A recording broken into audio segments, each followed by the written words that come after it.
Hello everyone! So this is Edmond. Mindaros Channel, isang content creator at gumagawa ng mga tutorials katulad ng laptop, PC troubleshooting, mobile device troubleshootings at marami pang ibang klaseng tutorials na sinishare ko dito sa aking channel.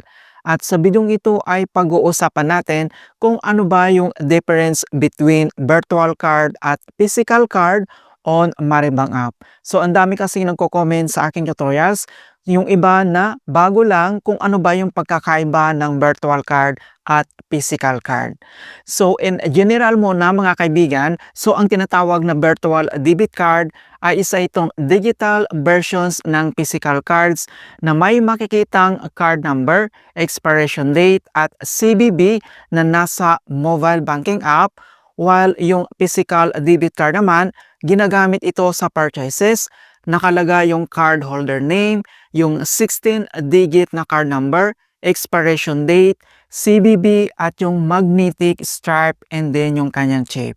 Okay, so bago tayo mag-proceed, so ipapakita ko muna sa inyo yung ating virtual card sa ating Maribang app. So kapag inopen natin dito yung ating Maribang app, at dito lang sa ating Maribang profile homepage, and then kailangan mo lang i-click dito yung cards. Okay, so makikita mo na dito kaagad yung ating Maribang virtual debit card. So makita mo dito yung kanyang pangalan, and then kapag click mo dito yung kanyang view details, makikita mo na dito yung 16-digit card number, yung kanyang expiration date, yung pangalan natin, and then yung CVC ng ating card. While yung physical naman ay numberless po siya. Okay, so ipapakita ko sa inyo yung ating Maribang physical card. So ganito yung itsura niya. So makikita mo dito yung kanyang chip, yung kanyang magnetic stripe. And then dito naman sa likod, makikita mo dito yung pangalan natin, and then numberless po siya.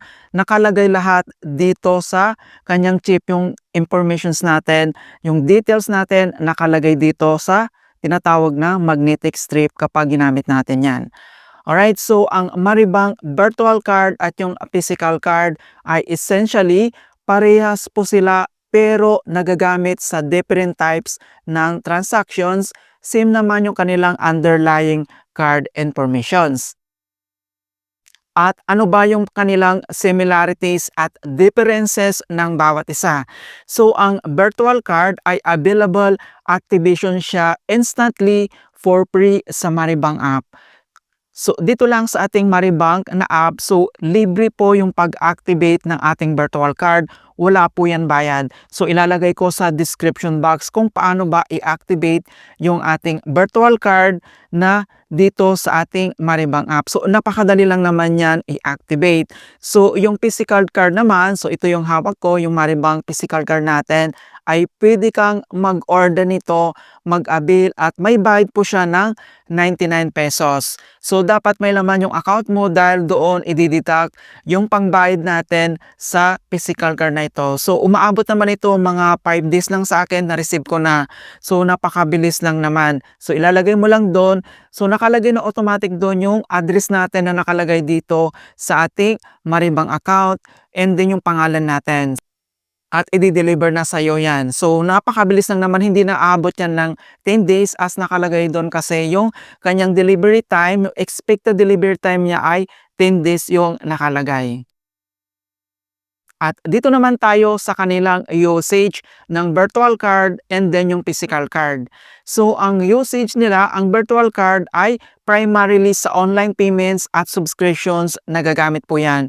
While yung physical card, yung Maribang physical card natin, in-store transactions, POS terminals at yung cash withdrawals sa mga selected ATMs card details. Ayan, so pwede natin gamitin ito sa cash withdrawals o kaya sa pag-purchase natin, pwede natin itong gamitin. So ang virtual card, all sensitive details katulad ng number expiry, CVC are visible sila sa security within the app.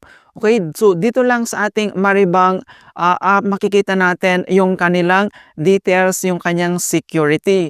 While yung PC card naman ay numberless po siya na added security with details na naka-install lahat sa chip na makikita dito sa ating card. Okay? So dito sa ating card, makita mo yung kanyang chip, naka-stored lahat yan. Kaya tinatawag itong numberless.